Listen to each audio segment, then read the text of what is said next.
morning, everybody. I'm Judy Blackman. And I'm Kim Blackman. And we've been sharing food and cooking for the last 53 years. It only seems like 5. We missed. We have to practice that. I know we're excited to meet our chef today, but before we introduce him, Judy wants to tell you a little bit about the ICL Secret Garden that she's leading this semester and next. It's not really a secret, but we don't have that many members, so it seems like that. But we meet behind the ICL office. We have 2 very large raised beds where we've been attempting to grow vegetables this year. Not that successfully, but we have learned from our mistakes. If you're interested in joining us, please, you can register online or you can call the office for more information. Well, our guest chef today is Chef Josh. And Chef Josh is heading up a new restaurant here in town called Kairos. Kairos is a Mediterranean, a broad kind of Mediterranean featured food. They are going to have, by the way, has anybody seen it? It's on Tabernacle. It's taken over right where there used to be a hot dog restaurant. So it's quite a change of cuisine that's taking place here in downtown St. George. It's going to feature bowls, grain bowls, rice bowls, salad bowls, and also pita pockets, and all sorts of different sauces to experiment with.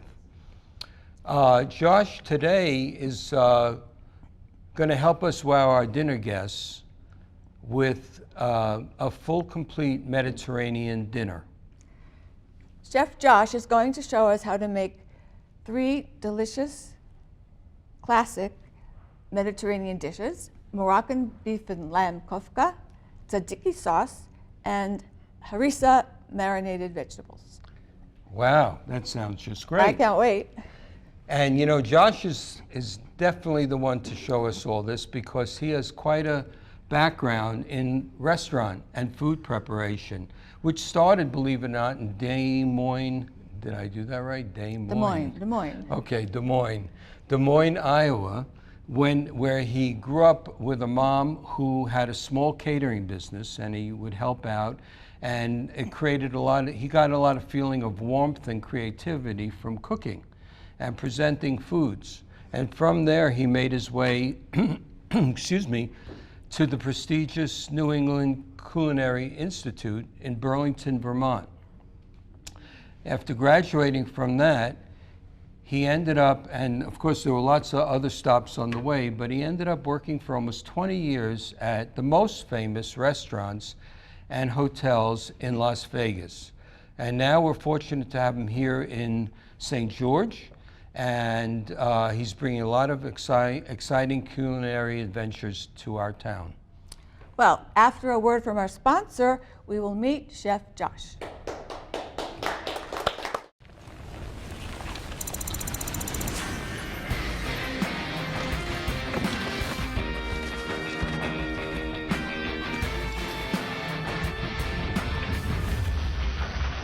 When the rush of life transforms into the rush of elation, the land of exhilaration is calling. Rise to it.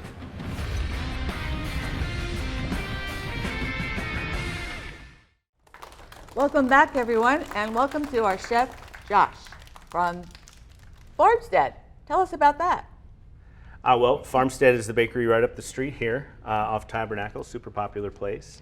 Oh yeah, I love it. I know we're talking about a different restaurant today. Yep, we're getting ready to open a new restaurant called Kairos Mediterranean. So that should be in the next Looking forward to that. When few will it weeks. open? Beginning of November, hopefully. Great. If all goes well, which so far it is. We'll hope so. Okay, so what are we doing today?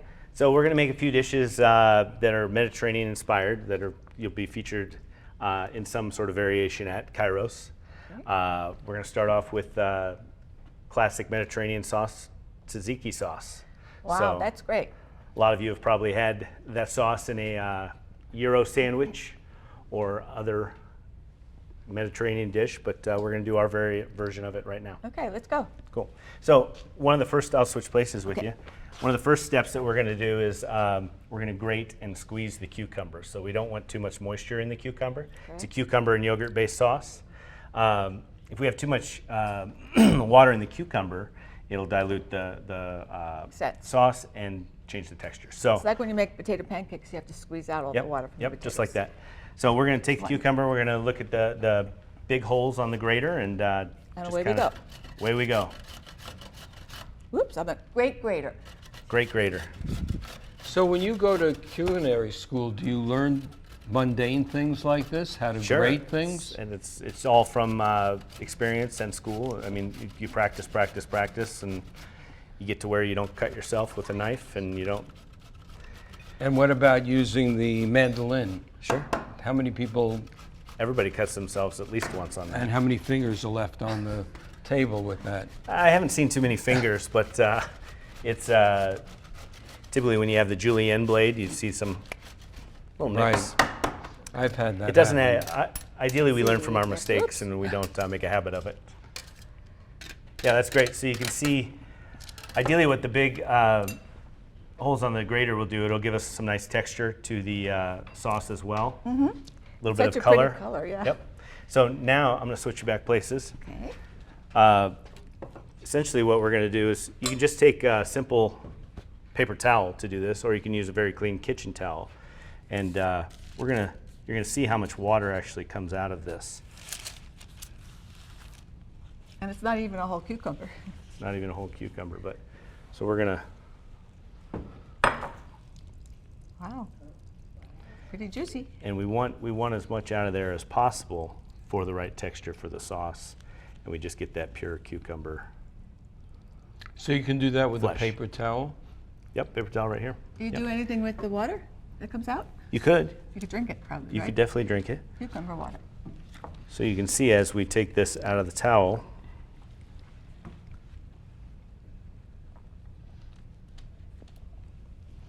I mean, it's dry. Can I touch it? Mhm. Oh yeah, it's dry. Taste it. Oh, Tastes like cucumber. exactly. How did So- you do that? Now we'll go ahead and mix the sauce. I find English cucumbers have a little lower water content, so that definitely helps. So we're going to start the sauce. The base of the sauce is a Greek yogurt. I always use whole milk Greek yogurt for the flavor and the texture. You can use part skim yogurt if you like. It's going to have a little bit thinner texture, a little bit higher water content to it. But this is nice and thick. So we'll start by putting the yogurt in the bowl. This is about a cup of yogurt. Okay. And then Well done. we've got our already pressed and grated cucumber. That ends up being about a half cup of grated cucumber to a cup of yogurt. Okay. We can go and mix that up with just a touch. Will do. Moving on, we'll do a little bit of lemon juice.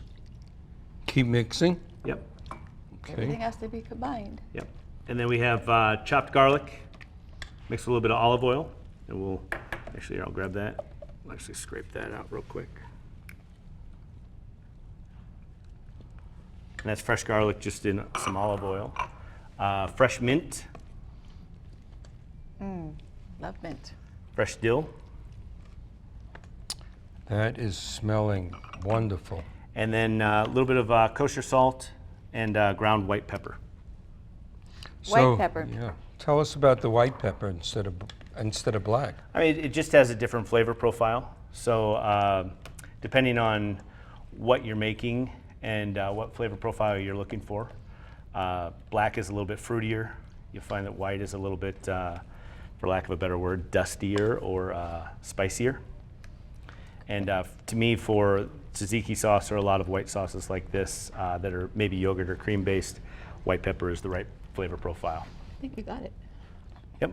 Good? Yeah, that looks great. Okay. It So smells ideally- great too. So you can eat this, make sure all the olive oil is incorporated. You can eat this right away, or ideally you put it in the refrigerator to let rest for a couple hours, even overnight, so all of the flavors kind of meld together and Yeah, becomes a that's nice. usually a good idea. Yep. Okay, well, we'll be right back So we'll set after this this, and we'll learn something about the kofta. When a crisis hits, close to home and across the globe, nonprofits are on the front lines, ready to serve. Healing, nurturing, rescuing, protecting, inspiring. The work of philanthropic organizations has never been more important, and it's donors and volunteers like you who make all this possible. Thank you. The Nonprofit Alliance. We are back and we're ready to see how to make kofta with beef and lamb. Great, well, let's get started. So I usually do a 50-50 blend of lamb and beef. It kind of just cuts down on the, evens out the flavor profile of the lamb a little bit for most people's palates. You can definitely use all lamb if you want, or all beef. And you can make it with chicken too, yes? There's a lot of things you can do with the seasoning, absolutely. So traditionally, kefta or kofta is essentially seasoned meat. So what you'll find is you'll find different variations all over the internet, all over the Mediterranean, and it just they almost all have similarities, such as parsley, cilantro, paprika, cumin. The one we're making today is Moroccan inspired, so it has a little bit of cinnamon in there as well. So essentially, we've got all of our ingredients up here in front. Our ground lamb and beef is already mixed, and we're going to mix it all together. Okay, let's go. Okay. And what cut, are there specific cuts of either the lamb or the beef that you like to use or suggest? Only if you want to grind it yourself. Well, I mean, you can get as specific as you want. So this is lamb leg, and then I bought ground beef. So I don't know exactly what it is. If I was making it, it'd be brisket and chuck, basically. Okay, Would great. be my choice. Yep. So a little bit higher fatty content is what you want for something like this. It's essentially a meatball or a meatloaf sort of dish. You can serve it on skewers like we're going to today, or as a patty, or I mean, I've made bolognese sauce out of it, and it's delicious. A lot of different things we can do with this particular spice blend. So I'm going to add some chopped onion, red onion, to the dish first. And you said the amount of meat you use is about 2 pounds of each? This, what I'm doing here is, the recipe is about 2 pounds of Right. each, yep. Yep. And then as far as the recipe that everybody will get, we're gonna do some parsley, and it'll say 56 grams, but that's about 1 bunch of parsley. Same thing for the cilantro as well that we're gonna put in. 1 bunch. And then a little bit less mint, quite a bit less fresh mint. We do a nice julienne of that. And That's then something I need to learn to do. a bunch of different spices here. So it's a very boldly flavored mixture. We've got smoked paprika, ground cumin. Let's see, a little bit of nutmeg, cinnamon, chili flake, and kosher salt. So you could do this in a mixer. The idea is that you don't want to overwork the meat as well. It'll change the texture of it. I find the best tool is your hand with a glove. So I'm just going to gently fold this and press it until it's nicely Integrated? integrated, yeah. And what's the difference with kosher salt? How come kosher salt is specified in so many recipes? Kosher salt's a little bit less salty than iodized salt, and it's easier to gauge saltiness. It's also easier to handle with your hands if you're sprinkling it. Is it So a lot of ground time, most of the time, Yeah. regular table salt will be used in baking because it's easily more easily dispersed throughout the dough. And is that because it's ground finer? Finer, yeah. Yeah. Very Okay. good. And all salts, depending on where they come from and what they're made from, have a different flavor profile, different minerality, higher salt, higher salinity. So essentially, we're just looking for it to be nicely mixed and evenly mixed. It smells wonderful already. And then I would definitely put this in. We could eat this right now, but if we left it in the refrigerator overnight, it would have a much better outcome. You mean eat it raw? You could eat it raw, for sure. No, we could make kebabs out of this right now. Which I was being very literal, I'm sorry. I'm going to actually show you how to make one right now. And you can either shape these and grill them and then skewer them, or you can skewer them ahead of time. You don't have to have a skewer, obviously, as we said. If you do use skewers on the grill, traditionally this is all done over charcoal. We're going to do it on a little flat grill here today. Okay. That's handy to have. And if you do use skewers, try and soak them in water for about an hour at least before you use them, and they won't burn up on you. So that's there you nice. Now too. That's a good little tip. Yeah. Get them waterlogged. Yeah. So what we usually do is just make a round meatball, and then we lengthen it. Give it a little bit of flatness. Cute. Wow. And on the grill. Put them right on the grill just like that. That looks great already. So that's the That's kefta. it. Okay, well, we'll be right back after this and taste some of this wonderful food.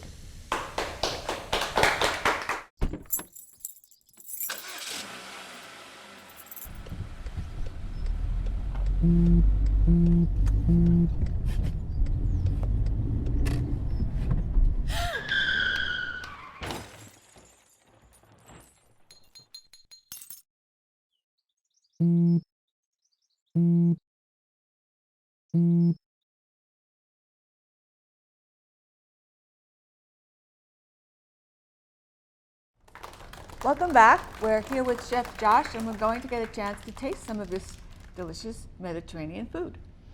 I mean, it looks wonderful and it smells fabulous, and we can't wait to taste everything, but I want to take another minute or two and learn a little more about your journey, your culinary journey. One thing that always fascinated me was going to culinary school. What's it like? The school I went to was very intense. It was real world. So that's one thing I liked about it and why I chose it. It was New England Culinary Institute in Vermont. I've told you that we've been there. Yep, I know. What And, do you mean it it's was beautiful. real world? Real world meaning everything we did was served and sold to the public. We did real world hours, whereas a lot of schools will do classroom time during the day. For baking class, I had to be there at 3 a.m. or 11 p.m., work through the night. For AM prep, I had to be there at 4:30 in the morning and worked till 4 in the afternoon. Wow. For PM, we went in at 1 or 2 and worked until midnight. So they tried to make it as real world as possible as far as what restaurants actually go through and hotels actually go through. And I think that's really important for people because you don't always know what you're getting into if you don't have. Right. A lot of the students there didn't. I was lucky that I had a lot of experience when I went. I had already gone to college and then I went to culinary school. So a lot of students don't know that you have to do certain things like that. I bet a lot drop out. Like any place, I With suppose. those hours. Yeah. So, or they're late to class. So, again, I was a little bit older when I went to culinary school, so I took it really seriously. I studied a lot and had a great time, and I learned a lot. So, like any technical school, I think, is what you put into it, and the more you put into it, the more you get out of it. So, I really enjoyed the experience, and I loved Vermont. So did that help you, and what was it like to work in a high-end celebrity restaurant in Las Vegas? I know you've worked in 4 or 5 of them, right? Yeah, definitely. You have to, and each one of them is different. Each one of the chefs are different, and in their standards and their goals and their kitchen rules and kitchen etiquette. So in all the places I've worked, I've picked up a few things here and there of things that I've adopted that I believe in that I think are important for our teams now. But again, it's somebody's reputation on the line, so you're trying to do the best job you can, learn as much as you can, and that's what all the initial experience is about, is So picking what up. brought you to St. George? Came to St. George for a couple different things. Opportunity to work with Chris and Lee, owners of Farmstead and Kairos. Also, I wanted to come back to the desert. St. George area is super friendly city and a lot of outdoor stuff to do, a lot of activities here. I love to golf and anything outdoors, outside of work. So opportunity, the city's growing. There's a lot of great things, a lot of great reasons to live in St. George. If you need to get somewhere, it's still pretty easy to get somewhere. Well, I think all of us would agree with you about that. Well, I don't think we can wait any longer. Okay, We need to plate our meal and taste. great. Well, first thing I want to talk about is the marinated vegetables that we've made. These are already done. They're basically pickled, lightly pickled. There's These a lot are of the harissa. the harissa marinated vegetables. So you can pickle whatever seasoning you want to make. You just mix it with some vinegar, water, salt, and depending on your flavor profiles, sugar or other seasonings. So for these, what I like to do when I build a dish is take flavor profiles from everything in that dish and hopefully build some depth of flavor for that dish. So a lot of the things in these vegetables, you'll find a couple of them in the kefta, a couple of them in the tzatziki sauce. So we're basically just layering flavors the entire time. So there's a little bit of cinnamon in the carrots. There's a little bit of harissa, which is a North African spice blend. Chili based, but it's not spicy. Cumin, chili flakes, garlic, salt, pepper. And the reason we didn't make it here is because it needed to be refrigerated overnight. Yep, right? these will definitely need to be refrigerated overnight. So you bring everything, put the spices in the vinegar, the water, sugar in a sauce pot, bring it to a boil, let it set for a few minutes, pour it over the raw vegetables, and then let it sit for overnight, and you have pickles in the morning. Great. So let's go for it. Let's go. Okay, here's your first Pretty plate. simple plating here. And we're going to ask 2 members of our I'll do 2. And would you ladies studio come on audience up? to come up. So we're just going to do a small bit of the pre-made tzatziki sauce. Okay, let's see who we have here. What is your name? Oh, I'm Nancy Kramer. And you are? Alice Brown. Well, thank you for coming up and being willing to be our guinea pigs. And where are you both from? We all know almost everybody in St. George is from somewhere else, just about. So where are you from? Well, Saratoga Springs, Utah. Oh, For beautiful. the last 19 years, and then here for 5, so Oh, you're becoming a native. I'm a native, yes. I'm originally from a suburb of Detroit, Michigan, Uh-huh. and then I lived out by Enterprise for 30 years, 30 years. and I've Wow. lived here for 20 years. So that just Great. about Well, tells you- my age.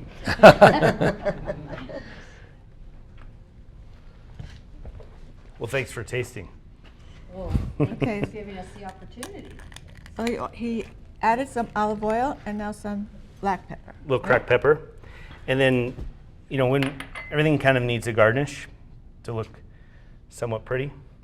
Beautiful. Again, it goes back to what's already in your dish. Let's pick something that's already in that dish that complements the dish, not just picking something that's green, but we've got dill in the dish, so we'll use some fresh dill to garnish the plate. Okay, And I ladies. always try and do that way. Sorry. That looks just perfect. One for you, Nancy. Here, I'll go. And we have some forks here and a couple napkins. Thank you. Thank you. It's beautiful. Okay, come on, give us a review. We need a drum roll. Very good. Delicious. Yes. Absolutely Thank you. delicious. Now taste the vegetables, what are the That pickled is vegetables. So good. Well, looks like it's a success. Full flavored, cool and hot, and acidic and creamy. Well, So Josh, would you make this at home? thank you. Okay. Definitely. Thank you. Thank you very much for coming. Thank you, everybody, for being with us. We'll see you again next week. We also want to thank our audience at home. Good Yes, night. we do.